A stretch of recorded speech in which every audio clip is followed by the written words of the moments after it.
സംഘടിത മേഖലയിൽ ജോലി ചെയ്യുന്ന ഓരോ വ്യക്തിക്കും ഒരു സുരക്ഷാ വലയം പോലെയാണ് EPF അഥവാ എംപ്ലോയ്മെന്റ് പ്രൊവിഡന്റ് ഫണ്ട്. അടിസ്ഥാന ശമ്പളത്തിന്റെ 12% എല്ലാ മാസവും PF അക്കൗണ്ടിലേക്ക് പോകുന്നത്. അത്രയും തന്നെ തുക തൊഴിലുടമയും നിക്ഷേപിക്കും.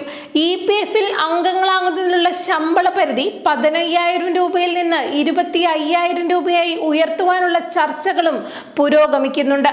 പദ്ധതി നടപ്പിലായാൽ 1 കോടിയിലധികം പുതിയ ജീവനക്കാർക്ക് EPF-ൽ അംഗങ്ങളാകാൻ കഴിയും.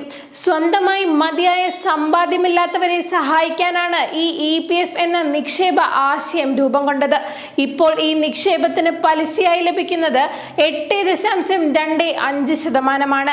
വിവാഹം, വിദ്യാഭ്യാസം, രോഗം, ഭവന വായ്പ എന്നിങ്ങനെ 13 കാരണങ്ങൾക്കായിരുന്നു പിൻവലിക്കാൻ അനുമതി. എന്നാൽ പുതിയ നിയമങ്ങൾ പ്രകാരം ഈ കാരണങ്ങളെ 3 വിഭാഗങ്ങളായി തിരിച്ചു. 29 കോടിയിലേറെ സജീവ അംഗങ്ങളുടെ ഈ സമ്പാദ്യം കൈകാര്യം ചെയ്യുന്നത് സർക്കാർ ഏജൻസിയായ EPFO ആണ്. ഇതിലെ പണം പിൻവലിക്കുന്നതിനുള്ള നിയമങ്ങൾ വളരെ സങ്കീർണമായിരുന്നു. തൊഴിലാളികളുടെ വിഹിതത്തിന് പുറമെ തൊഴിലുടമയുടെ വിഹിതവും പലിശയും പിൻവലിക്കാൻ കഴിയും. വെറും 12 മാസം സർവീസ് ഉണ്ടെങ്കിൽ പോലും ഭാഗികമായി പണം പിൻവലിക്കാൻ ഇപ്പോൾ എളുപ്പമാണ്. ആകെ PF തുകയുടെ 25% വിരമിക്കുന്നതുവരെ തൊടാൻ കഴിയില്ല എന്നതാണ് ഈ വ്യവസ്ഥ. അത്യാവശ്യ സമയത്തോ ജോലി നഷ്ടപ്പെട്ടാലോ പോലും ഈ 25% ലഭിക്കില്ല. അതായത് 75% പണം എളുപ്പത്തിൽ കിട്ടുമെങ്കിലും ബാക്കി കിട്ടാൻ കാലതാമസമുണ്ട്. ജോലി നഷ്ടപ്പെട്ടാൽ 1 മാസം കഴിഞ്ഞാൽ ആകെ തുകയുടെ 75% പിൻവലിക്കാം. എന്നാൽ ബാക്കി 25% എടുക്കണമെങ്കിൽ 1 വർഷം കൂടി കാത്തിരിക്കണം.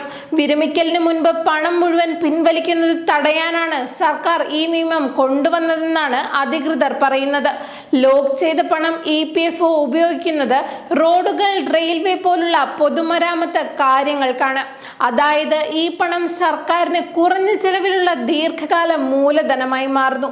1 വർഷം 2.5 ലക്ഷം രൂപയിൽ കൂടുതലുള്ള PF നിക്ഷേപത്തിന്റെ പലിശയ്ക്ക് നികുതി നൽകേണ്ടി വരും. പുതിയ നിയമങ്ങൾ താൽക്കാലിക ആവശ്യങ്ങൾക്ക് പണം വേഗത്തിൽ കിട്ടാൻ സഹായിക്കുമെങ്കിലും വിരമിക്കലിന് ഈ തുകയെ ആശ്രയിക്കുന്നവർക്ക് 25% ലോക്ക് ഇൻ ഒരു വലിയ വെല്ലുവിളിയാണെന്ന് തൊഴിലാളികൾ പറയുന്നു.